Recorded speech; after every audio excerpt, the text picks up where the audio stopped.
जय हिंद दोस्तों आज की इस वीडियो में हम लोग सीखेंगे कि सीपीयू क्या होता है, सीपीयू काम कैसे करता है।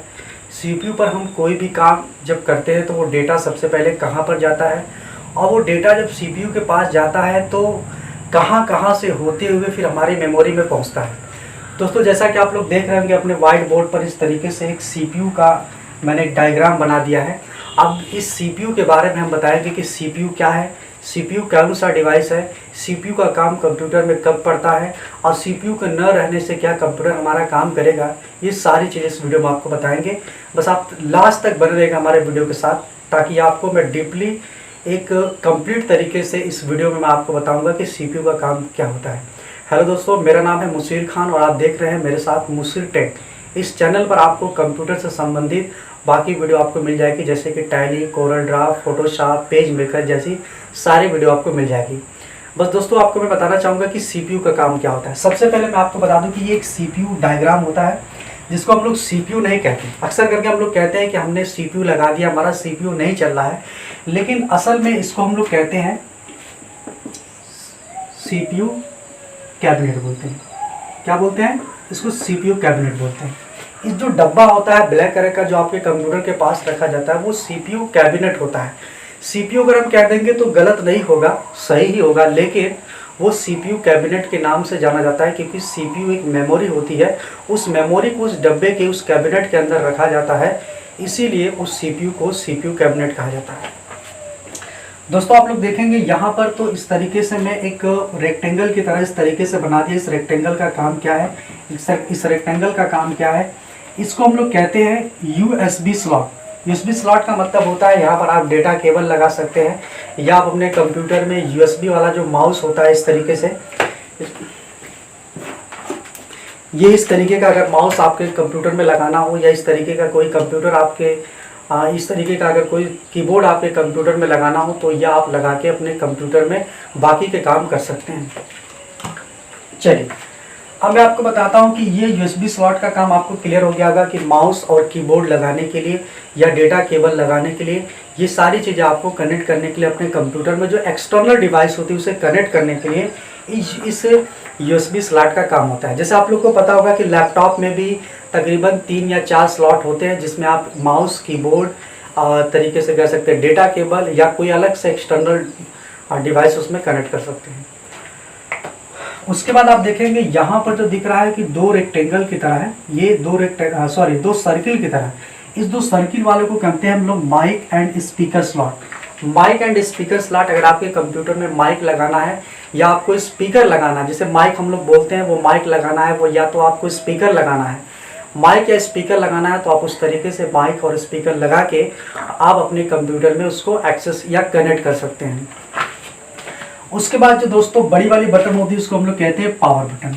इस पावर बटन का काम क्या होता है? इस पावर बटन का काम ये होता है कि जैसे हम उस पावर बटन को ऑन करते हैं, जैसे पावर बटन को प्रेस करते हैं, तो हमारे सीपीयू कैबिनेट में पावर सप्लाई सॉकेट के द्वारा हमारे सीपीयू के अंदर वो लाइट, वो विद्युत प्रोवाइड हो जाती है, जिससे हमारे कंप्यूटर के, हमारे सीपीयू के बाकी जो भी कंपोनेंट्स होते हैं, छोटे छोटे जो भी कंपोनेंट्स होते हैं, उसमें लाइटें पहुंच जाती हैं। अब यहाँ पर बात ये करना है कि बाकी की जो दो बटन होती है, जैसे कि यहाँ पर आप लोग देखे होंगे तो एक और बटन है जिसको हम लोग कहते हैं रीस्टार्ट बटन। क्या बोलते हैं इसको?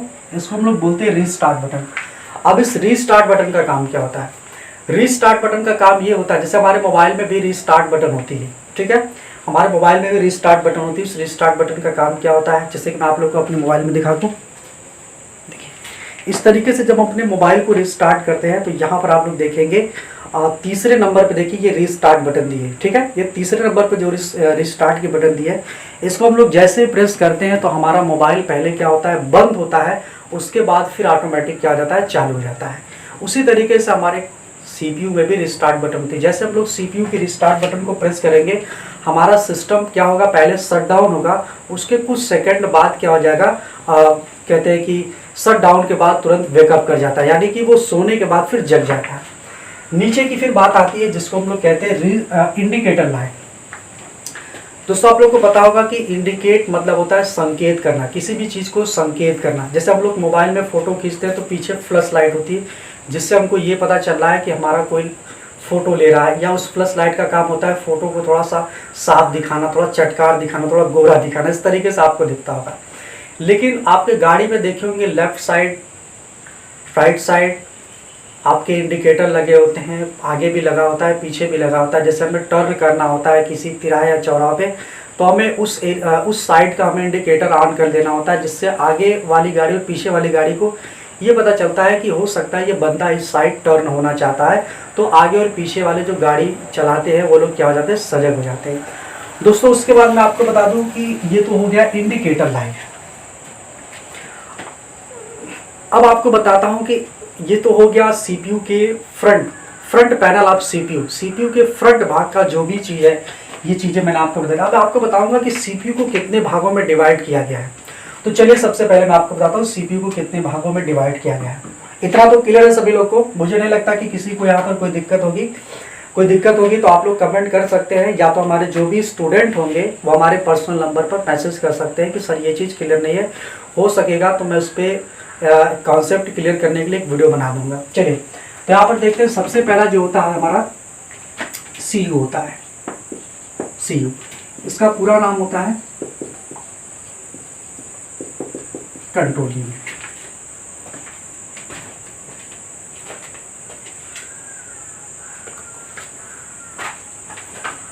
कंट्रोल यूनिट मतलब कंट्रोल मतलब होता है नियंत्रण करना, किसी भी चीज को नियंत्रण करना। जैसे हमारे गांव में कुछ हो जाता है तो सबसे पहले वहां पर पुलिस को बुलाया जाता है उस विवाद को कंट्रोल करने के लिए। उसी तरीके से उसी तरीके से हमारे इस सीपीयू का जो कैबिनेट होता है, हमारे कंप्यूटर का जो कंपोनेंट सीपीयू है, उसमें सबसे पहला जो भाग होता है वो होता है सीपीयू। उस सीपीयू का काम क्या होता है, डेटा को कंट्रोल करना यानी कि नियंत्रण करना। दूसरा जो भाग होता है उसको हम लोग बोलते हैं ALU यानी कि arithmetic logic unit. Arithmetic logic unit means ये होता है यहाँ पर, जैसे कि हम लोग कह सकते हैं प्लस माइनस गुणा और भाग, ये इस तरीके का काम करता है। यानी कि आपके कंप्यूटर में जो भी चीजें होती है, जैसे हम लोग प्लस करते हैं, माइनस करते हैं, गुणा करते हैं या भाग करते हैं, तो वो सारी चीज़ें आपको ALU के द्वारा किया जाता है। यानी कि ALU के अंदर बाइनरी नंबर से जो अटैच होता है वो हमारे डेटा को कैलकुलेशन करने का काम करता है। उसके बाद कहीं जाके हमारा तीसरा जो भाग होता है वो होता है मेमोरी यूनिट। क्या होता है, मेमोरी। अब मेमोरी यूनिट आपका कॉन्सेप्ट बिल्कुल क्लियर होगा कि मेमोरी यूनिट का काम होता है कि जो भी डेटा हम कंप्यूटर में सेव करते हैं ये इनसे होते हुए फिर हमारे कंप्यूटर के रैम से होते हुए रोम में जाके क्या हो जाता है, सेव हो जाता है, हमारे हार्ड डिस्क में सेव हो जाता है। तो सबसे पहले मैं आपको बता दूं कि हमारे सीपीयू के जो भाग होते हैं वो तकरीबन 3 भागों में बांटे गए हैं। सीपीयू को 3 भागों में बांटा गया है। सबसे पहला हमारा होता है मेमोरी यूनिट, दूसरा होता है arithmetic logic unit. Control unit का काम क्या होता है, हमारे डेटा को कंट्रोल करता है। कंट्रोल करने के बाद कंप्यूटर कहता है कि भैया ये डेटा हमारे काम का नहीं है, हमने इसको कंट्रोल करके किसके पास भेज दिया, ALU के पास भेज दिया। जब ALU के पास डेटा पहुंच जाएगा तो डेटा ALU कहेगा कि क्या भैया आपका डेटा कोई गुणा या भाग या जोड़ या घटाना करना है, तो कहेगा कि हाँ, अगर करना होगा तो वो अर्थमेटिक लॉजिक यूनिट उसको क्या करेगा, डेटा को कैलकुलेट करेगा। अगर अर्थमेटिक लॉजिक यूनिट ने ये कह दिया कि भैया ये डेटा कैलकुलेशन करने के लायक नहीं है, इसको कंप्यूटर में सेव करना है, तो वो फिर अर्थमेटिक लॉजिक यूनिट डेटा को उठा के भेज देगा मेमोरी यूनिट। और मेमोरी यूनिट के पास यानी कि रैम होता है। रैम यानी कि रैंडम एक्सेस मेमोरी। अगली वीडियो में आपको समझा दूंगा, कॉन्सेप्ट क्लियर कर दूंगा यहाँ पर रैम का काम क्या होता है। तो रैंडम एक्सेस मेमोरी में हम जाकर रैंडम एक्सेस मेमोरी क्या होती है, random access memory is a temporary memory. ये डेटा को तभी तक ये डेटा को ट्रेस करती है जब तक इसके अंदर इलेक्ट्रिकल पावर सप्लाई होती है। जैसे इलेक्ट्रिकल पावर सप्लाई इसमें कट जाती है तो then data will be loss. ये सारे के सारे डेटा क्या हो जाते हैं, लॉस हो जाते हैं। अगर हम डेटा को सेव करते हैं या कंट्रोल एस से सेव करते हैं या हम फाइल मैनेजर में जाकर डेटा को सेव करते हैं तो वो डेटा हमारा उठ के सीधा का सीधा पहले कहाँ जाता है, मेमोरी यूनिट में जाता है। जैसे मेमोरी यूनिट में हम लोग जाते हैं तो वो डेटा हमारे चला जाता है रोम के अंदर। किस में जाता है, रोम, यानी कि रैंडम रीड ओनली मेमोरी। अब रीड ओनली मेमोरी क्या है, read only memory is a permanent memory. ये हमारे डेटा को क्या करती है, परमानेंट मेमोरी जो होती है उसमें जाकर डेटा को सेव कर देती है। अब आपको कॉन्सेप्ट क्लियर हो गया होगा। CU, ALU और MU, इधर मैंने बताया कि फ्रंट पैनल ऑफ सीपीयू का जो अगला भाग होता है उसमें इतने कंपोनेंट्स, इतने वो होते हैं। अब सीपीयू का पूरा नाम क्या होता है इसके बारे में आपको बता दें कि सीपीयू का पूरा नाम होता है, यहाँ पे मैं लिख देता हूँ सीपीयू का, सेंट्रल प्रोसेसिंग यूनिट। इसका पूरा नाम होता है सेंट्रल प्रोसेसिंग यूनिट।